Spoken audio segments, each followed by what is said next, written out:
Bienvenue à The House of Wisdom. Ici, vous pouvez profiter de l'essence de grands livres et apprendre des leçons précieuses sans passer des heures à lire. Que vous soyez en train de conduire, de vous entraîner ou de faire plusieurs tâches à la fois, The House of Wisdom vous apporte des résumés captivants de livres audio directement. Installez-vous confortablement, détendez-vous et laissez-nous partager la sagesse des livres d'une manière qui s'intègre parfaitement à votre mode de vie occupé. Aujourd'hui, nous allons explorer le livre Atomic Habits de James Clear, un guide puissant sur la manière dont de petits changements peuvent conduire à des résultats remarquables. Introduction. Atomic Habits de James Clear révolutionne notre compréhension des habitudes et de la croissance personnelle. Le livre fournit des stratégies concrètes pour développer de bonnes habitudes, briser les mauvaises et exploiter des comportements petits mais cohérents pour obtenir des résultats significatifs. Que vous souhaitiez améliorer votre santé, votre travail ou votre satisfaction générale dans la vie, les principes de Clear vous guident vers la transformation. Le livre met l'accent sur le pouvoir des petites améliorations incrémentielles. S'améliorer de seulement 1% chaque jour peut conduire à des résultats extraordinaires au fil du temps. Clear révèle que le succès ne dépend pas uniquement de la volonté ou de la motivation, il s'agit de construire des systèmes qui rendent les bonnes habitudes automatiques et les mauvaises habitudes difficiles. Cette approche pratique est idéale pour toute personne cherchant un changement durable ou curieuse de savoir comment les personnes réussies cultivent leurs habitudes. Découvrons comment les petites habitudes peuvent mener à de grands changements. Le pouvoir surprenant des habitudes atomiques. En 2003, un tournant s'est produit pour le cyclisme britannique. Pendant plus d'un siècle, les cyclistes britanniques avaient connu un succès minimal, avec seulement une médaille d'or olympique depuis 1908 et aucune victoire dans le prestigieux Tour de France. Cela a changé lorsque Dave Brailsford a été nommé entraîneur de l'équipe de cyclisme britannique. Brailsford a introduit une stratégie révolutionnaire appelée l'agrégation des gains marginaux, qui se concentrait sur de petites améliorations incrémentielles dans chaque aspect de la performance. Son approche incluait des innovations telles que la refonte des sièges de vélo pour plus de confort, l'utilisation de shorts chauffants électriquement pour maintenir une température musculaire optimale, et le frottement d'alcool sur les pneus pour améliorer l'adhérence. Ces ajustements apparemment mineurs ont abouti à une performance exceptionnelle lors des Jeux Olympiques de Pékin en 2008, où l'équipe britannique a dominé les épreuves de cyclisme. Cette transformation illustre l'impact profond des petits changements, même d'une amélioration de 1%. Bien que les effets de telles habitudes ne soient pas immédiatement visibles, ils se cumulent au fil du temps pour produire des résultats remarquables. Pour comprendre les mathématiques derrière cela, si vous vous améliorez de seulement 1% chaque jour, vous serez 37 fois meilleur à la fin de l'année. Les habitudes, tout comme les intérêts composés, ne produisent peut-être pas de changement visible instantanément, mais elles créent un impact significatif au fil des mois ou des années. À l'inverse, les mauvaises habitudes fonctionnent de la même manière, de petits choix malsains s'accumulent pour entraîner des résultats nuisibles au fil du temps. En fin de compte, le succès n'est pas défini par des résultats immédiats mais par la trajectoire définie par vos habitudes. Qu'elles soient positives ou négatives, vos habitudes façonnent la direction de votre vie. Comment vos habitudes façonnent votre identité, et vice-versa. Briser les mauvaises habitudes et adopter de bonnes habitudes peut être difficile car nous nous concentrons souvent sur les mauvais aspects du changement. Beaucoup de gens fixent des objectifs basés sur les résultats, ce qu'ils veulent accomplir, menant à des habitudes axées sur les résultats. Cependant, la véritable transformation se produit lorsque vous vous concentrez sur des habitudes basées sur l'identité, qui tournent autour de ce que vous voulez devenir. Prenez, par exemple, deux personnes qui essaient d'arrêter de fumer. La première dit « J'essaie d'arrêter de fumer », ce qui suggère qu'elle s'identifie encore comme fumeur. La seconde dit « Je ne fume pas », ce qui reflète un changement d'identité. Cette distinction subtile fait une grande différence car nos actions s'alignent avec les croyances que nous avons sur nous-mêmes. L'essentiel est de décider du type de personne que vous voulez être, puis de renforcer cette identité avec de petites habitudes cohérentes. Chaque habitude positive devient une preuve de la personne que vous aspirez à être. Plus votre identité s'aligne avec vos objectifs, plus il sera facile de construire et de maintenir de nouvelles habitudes. Comment construire de meilleures habitudes? En 1898, le psychologue Edward Thorndike a mené une expérience révolutionnaire qui a révélé comment les habitudes façonnent notre comportement. Fasciné par le comportement animal, Thorndike a commencé son étude avec des chats. Il plaçait chacun d'eux dans une boîte à énigmes, où la seule façon de sortir était d'appuyer sur un levier ou de tirer une corde. Au départ, les chats luttaient, reniflant autour ou griffant les murs. Cependant, après plusieurs tentatives, ils ont rapidement appris que presser le levier ouvrirait la porte et les libérerait. Thorndike a constaté qu'à chaque essai, les chats faisaient moins d'erreurs et agissaient plus intentionnellement. Avec le temps, ils ont développé une habitude consistant à appuyer immédiatement sur le levier lorsqu'il était placé dans la boîte. La conclusion de Thorndike était simple. Les comportements qui mènent à des résultats satisfaisants ont plus de chances d'être répétés, tandis que ceux qui produisent des résultats défavorables ont tendance à disparaître. Cette expérience a jeté les bases de la compréhension de la formation des habitudes, et elle peut être décomposée en 4 étapes simples: signal, désir, réponse et récompense. 1. Le signal. Le signal est le déclencheur qui pousse votre cerveau à commencer un comportement. C'est comme un signal qui lance la routine, souvent lié à un aperçu de la récompense à venir. Puisque le signal est le premier signe d'un gain potentiel, il conduit souvent à des désirs.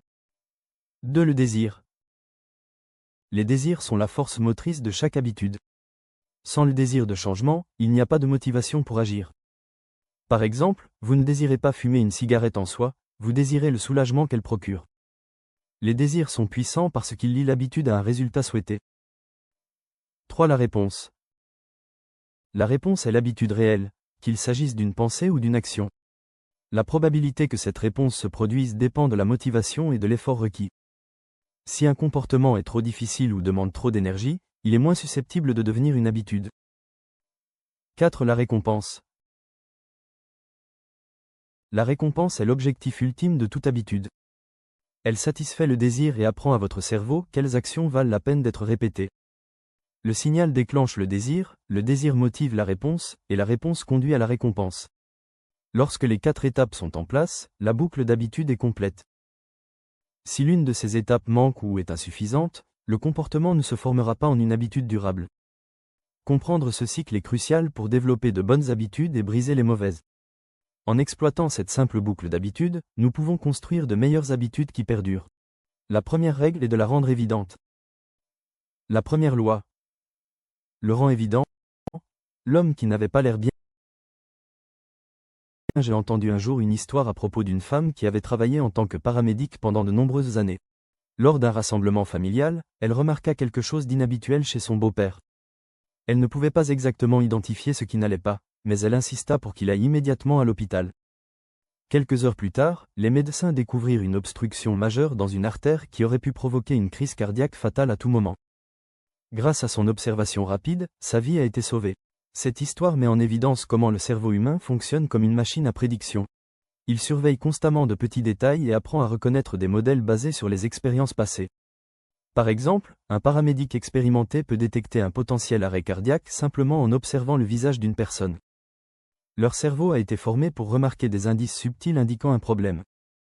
Le même principe s'applique aux habitudes.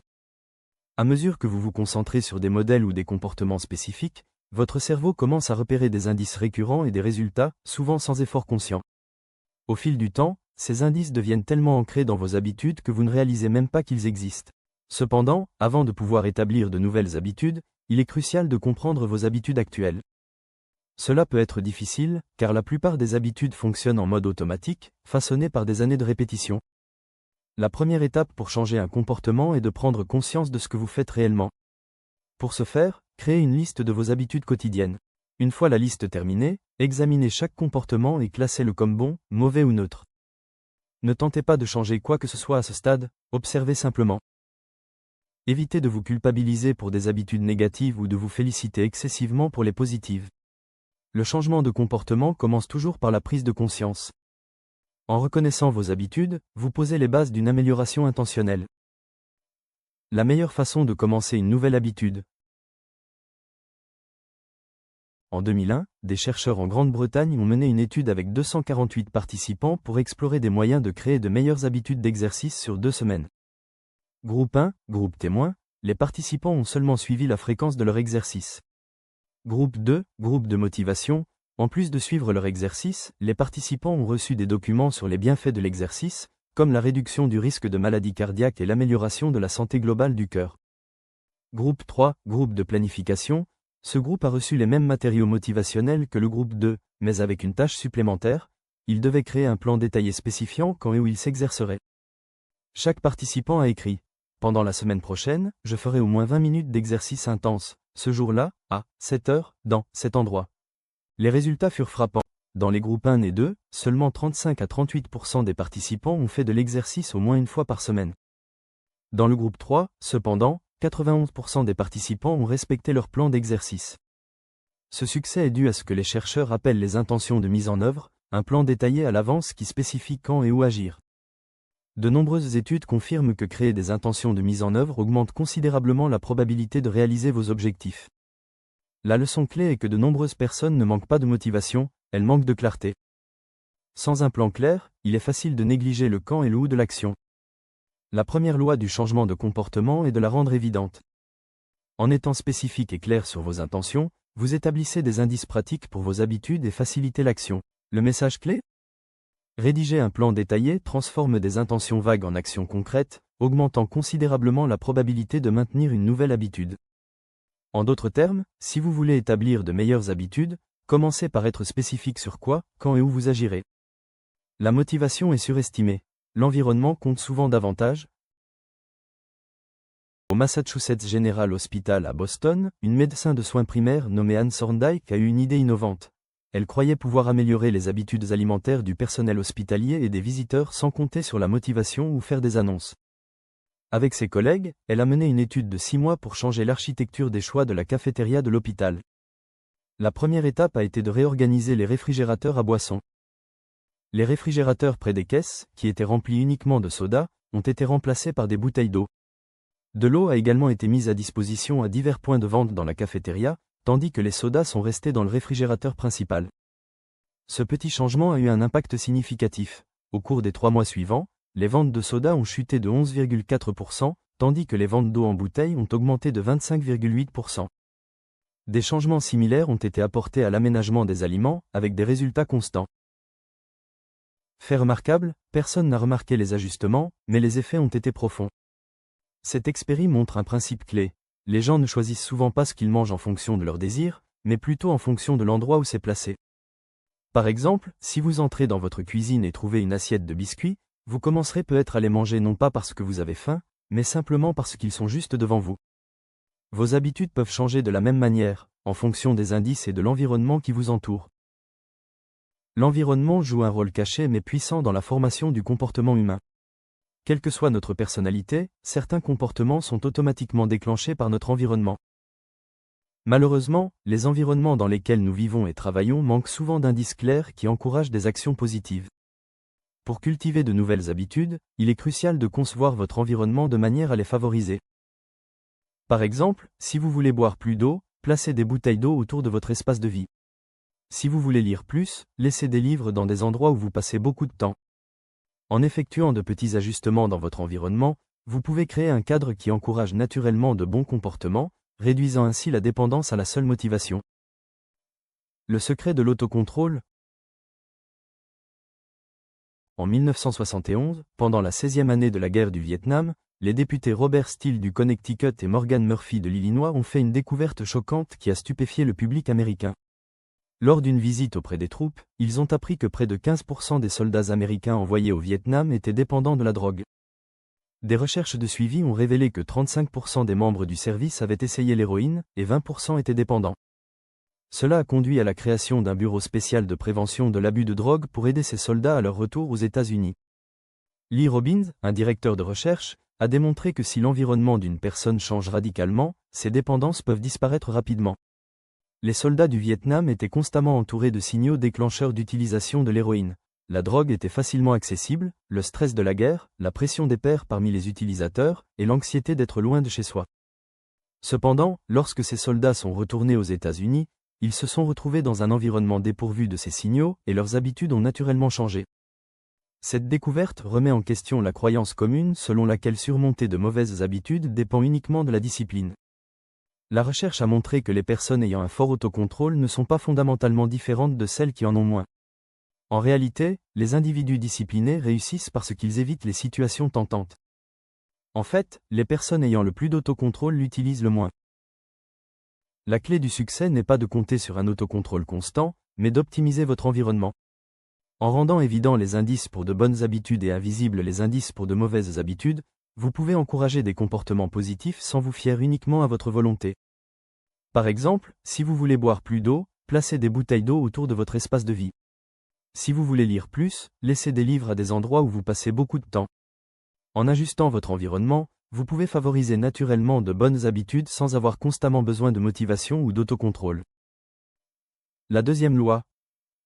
La rendre attrayante. Comment rendre une habitude irrésistible? À Dublin, en Irlande, un étudiant en génie électrique nommé Ronan Byrne adorait regarder Netflix, mais savait qu'il devait faire de l'exercice.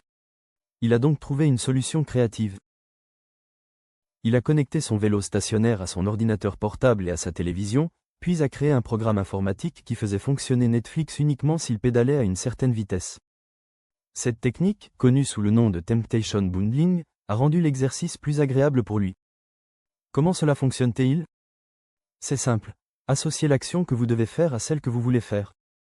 Cette méthode repose sur une théorie psychologique appelée le principe de Premack, qui stipule que vous êtes plus susceptible de réaliser une activité moins souhaitable si elle est liée à une activité plus souhaitable. Pour rendre les habitudes attrayantes, associez-les à quelque chose que vous aimez. Par exemple, si vous adorez écouter des livres audio mais devez faire de l'exercice, écoutez votre livre audio préféré uniquement pendant que vous vous entraînez. Cela rend l'activité moins attrayante, faire de l'exercice, plus attrayante parce qu'elle est associée à quelque chose que vous aimez. La technique fonctionne parce qu'elle combine la gratification immédiate, regarder Netflix ou écouter un livre audio, avec des avantages à long terme, l'exercice physique, rendant l'habitude plus irrésistible. En rendant les actions nécessaires attrayantes, vous êtes plus susceptible de les suivre, créant ainsi une habitude durable qui ne semble pas être une corvée. Le rôle de la famille et des amis dans la formation de vos habitudes. Nous ne choisissons pas nos premières habitudes, nous les imitons. Nous suivons les exemples donnés par notre famille, nos amis, l'école et la société en général.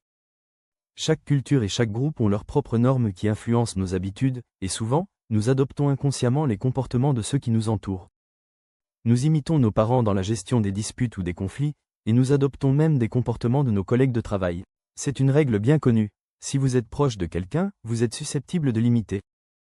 Par exemple, une étude a révélé que si l'un de vos amis est obèse, vos chances de le devenir augmentent de 57%. Le même principe s'applique dans l'autre sens. D'une certaine manière, nos amis et notre famille agissent comme des sources invisibles de pression sociale. Nous avons tendance à suivre la direction qu'ils prennent.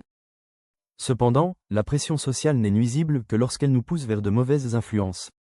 Ainsi, la meilleure chose à faire est de rejoindre une culture où les bonnes habitudes sont valorisées et encouragées. S'entourer de personnes qui possèdent les habitudes que vous souhaitez développer facilite leur adoption. Votre environnement, y compris vos cercles sociaux, joue un rôle crucial dans la formation de votre comportement. Faire partie d'une communauté bienveillante peut renforcer les habitudes positives et augmenter vos chances de les maintenir. Comment identifier et corriger les causes de vos mauvaises habitudes? Vous pouvez rendre toute habitude difficile plus facile en l'associant à un état d'esprit positif. Souvent, nous abordons les tâches avec une perspective négative, en disant des choses comme « je dois faire ceci » ou « je dois faire cela ». Mais que se passerait-il si nous changions un seul mot? Au lieu de dire « je dois me lever et aller au travail », dites « j'ai la chance de me lever et d'aller au travail ». Ce simple changement de langage peut modifier complètement votre perception. En formulant les habitudes de manière positive, vous mettez en avant leurs bénéfices au lieu de vous concentrer sur les inconvénients. Ce changement d'état d'esprit est essentiel pour identifier et corriger les causes de vos mauvaises habitudes. Pour reconsidérer votre relation avec une habitude difficile, concentrez-vous sur ses résultats positifs. Par exemple, si vous n'aimez pas faire de l'exercice, ne pensez pas « je dois faire du sport ». Pensez plutôt « j'ai la chance de faire du sport et d'améliorer ma santé ». Ce léger changement met l'accent sur les bienfaits de l'activité plutôt que sur l'effort qu'elle demande. En vous focalisant sur les avantages et les aspects positifs de vos habitudes, vous pouvez transformer votre état d'esprit. Cela vous aidera à maintenir de bonnes habitudes tout en éliminant progressivement les mauvaises. Avec le temps, cette approche vous permettra d'apprécier les bénéfices de vos actions, les rendant ainsi plus attrayantes et durables sur le long terme. Et voilà qui conclut cette partie du remarquable livre Atomic Habits de James Clear. Restez à l'écoute pour la deuxième partie. N'oubliez pas de vous abonner à la chaîne pour plus de résumés d'audiobooks. À bientôt!